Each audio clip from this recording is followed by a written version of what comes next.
Bonjour.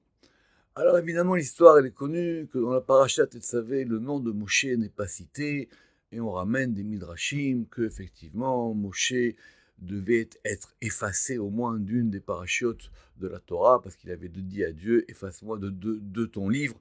Ça, j'espère que c'est connu.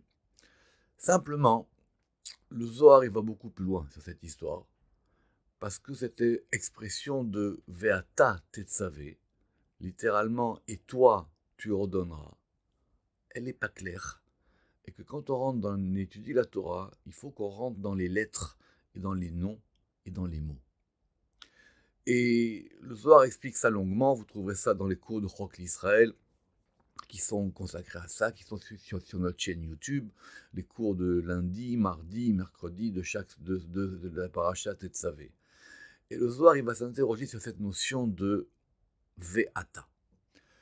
En deux mots, et c'est très complexe, Ve'ata, il y a ata, c'est-à-dire tu, toi, et vav, qui est la proposition, on va dire, de coordination. Simplement, le Zohar, il va réfléchir longuement, et il faut qu'on nous aussi, on apprenne à faire ça quand on étudie la Torah. C'est quoi cette notion de tu, ata? Nous, ça nous semble simple, mais comprenez bien que dans la Torah, par exemple, on va dire ata, dans la bracha, Baruch ata Hashem.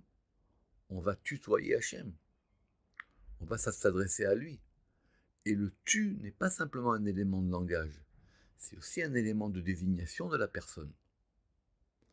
Par exemple, Abraham, il va dire, quand il va rencontrer Melchizedek, Ve'ata Kohen. Et le Zohar, dans de nombreux textes, va essayer d'expliquer cette notion de Ata. Par exemple, les lettres de Ata, c'est Aleph, Ta, et un He. Et tout le monde sait la différence qu'il y a entre le Ata au masculin et le tu au féminin, le At. Pourquoi est-ce qu'on a rajouté un He quand on s'adresse au masculin et qu'on enlève le He quand on s'adresse au féminin? Donc, on va simplement dire que Ata, je m'adresse à une personne qui est face à moi. Donc, je la désigne. Donc, j'ai un degré de proximité avec elle. Donc, quelque part, le Ata, même s'il n'y a pas marqué Moshe, c'est encore un degré de proximité encore plus grand. Parce que quand je vais appeler une personne par son nom, je vais lui dire Moshe, alors effectivement, c'est un peu, je marque une distance avec lui. La preuve, c'est que quand on va parler d'Hachem, on dira Taou, on dira tu, il, parce qu'on aura besoin des deux. On aura besoin à la fois de la proximité et à la fois au fait de désigner comme un degré un peu plus loin de il. Mais la grande question ici, c'est qu'on a Ve'ata, on a rajouté un Vav. Or, le Vav, normalement, qui est un élément, on va dire, d'assemblage, de coordination, il vient par rapport à un élément qui est avant, c'est-à-dire toi et lui. Ve'ata. Et c'est quoi et toi? Le et, il désigne quoi? Qu'est-ce qu'on rajoute dans le et? C'est le grand secret en hébreu du vav chibour. Ça s'appelle le vav qui va faire un chibour qui va joindre deux éléments.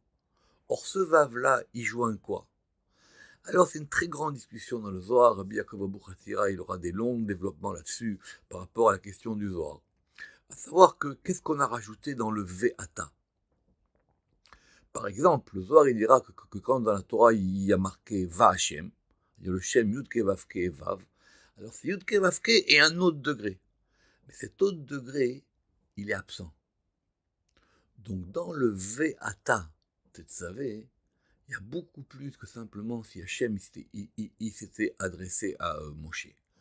Pourquoi est-ce qu'il s'adresse à lui de cette manière-là? C'est parce qu'ici, il va lui demander des choses particulières.